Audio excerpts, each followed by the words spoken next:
It's been an exhausting week for our volunteer teams, investigating the world's most famous fast food company. Our 6-person jury will get one final chance to ask questions before giving their verdict on McDonald's food. Let me begin by asking you, how was it? It was really good. It was exciting and a bit of an eye-opener. I saw lots of things I would never usually have access to. I learnt a lot. All right, well now, Brian and Cuppy asked a leading food scientist to carry out his own independent tests, and I'd like you to meet him now. Please welcome John Franceschini. John, nice to meet you.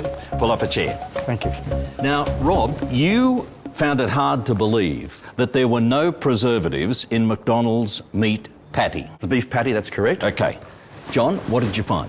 Steve, we tested the meat patties for 4 of the regular preservatives used in meat, and they all came back not detected. The Big Mac was interesting, Steve. We actually recovered 9.2% fat. Right. The McDonald's nutrition panel states 13.4.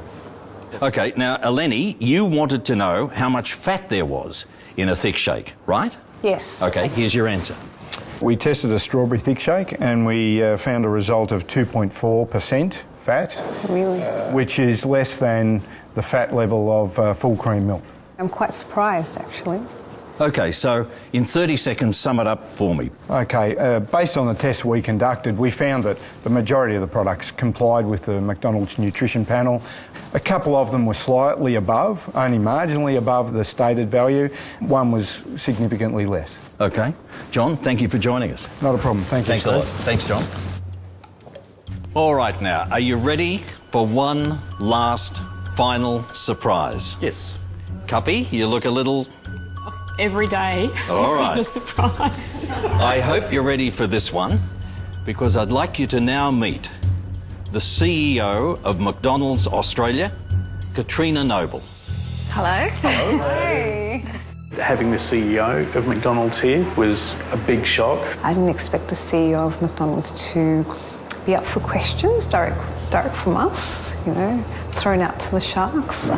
Eleni, you got a question about chicken marinade. Well, apparently it's got phosphate in it, and so do the nuggets, and I wanted to know why. It's common, you know, in most products like that, you know, products you get from the supermarket, and it's really just to keep the chicken moist. It's in very small amounts. It's all been tested and approved. Because the chicken is poached, so it's quite moist as it is. So it would be great to get rid of the phosphates if I can put my 2 cents worth in.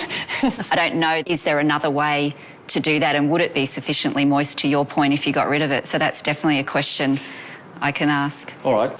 Brian, you got a question? On the fries, knowing that that product went through, they called it a sugar wash, I kind of went, I know I was eating something deep fried, I didn't know it was candy deep fried. And all chips in supermarkets, you know, whether they're oven baked or fried, all go through that process. It's to give it an even colouring. In the finished product, there's less than 1 gram of sugar. It's not to add flavour, you're not eating added sugar. It really just is part of that process to give it that even colour, which is what our customers expect. I want you to meet Rob. Hi, Rob. Now, Rob had his first Big Mac in 20 years. That was possibly the worst moment of the week. The buns. Yes. The texture and the taste is pretty ordinary. What are you going to do about it, if anything? It's funny you say that. About 5 or 6 years ago, I think it was, we took about half the sugar out of the buns because of that very feedback. So one of the things we've tossed around is, one day, do we have a wholemeal or whole grain bun that you can swap out? No. Don't listen to him. Sorry, they do love the buns, Rob, so... Oh, OK. Katrina, thank you for that, and thank you for joining us. Very pleased that she took the time out to actually come in and listen to what we'd had to say. The proof will be in the pudding. How many changes will take effect?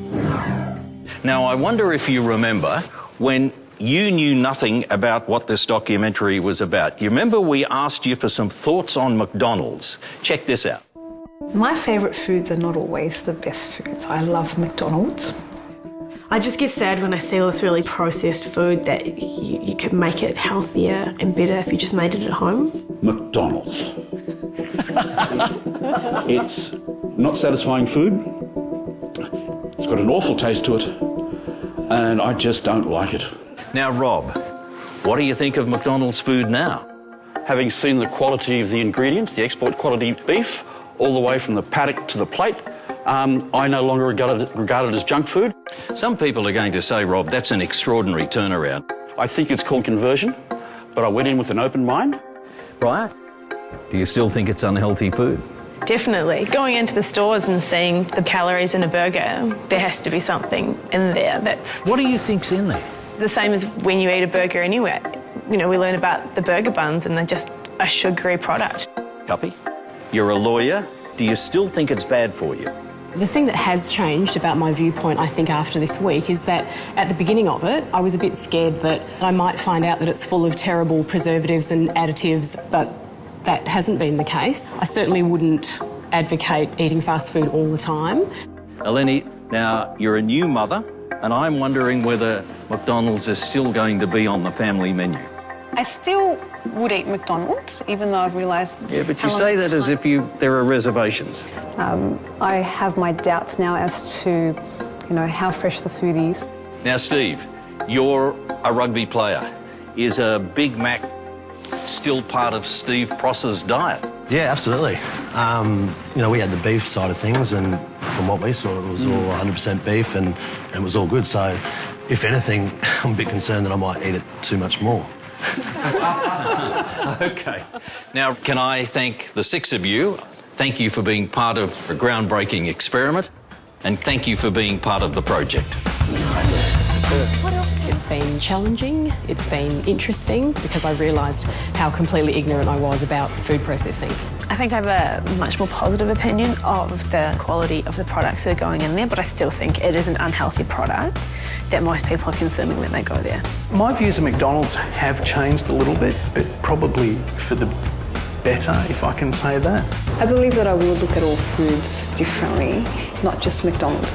Just seeing it firsthand made a massive difference, and I'd be very comfortable to walk in there and smash a few burgers down for sure. The fact that we were able to go out, open mind, question hard, and the answers were all not what I expected.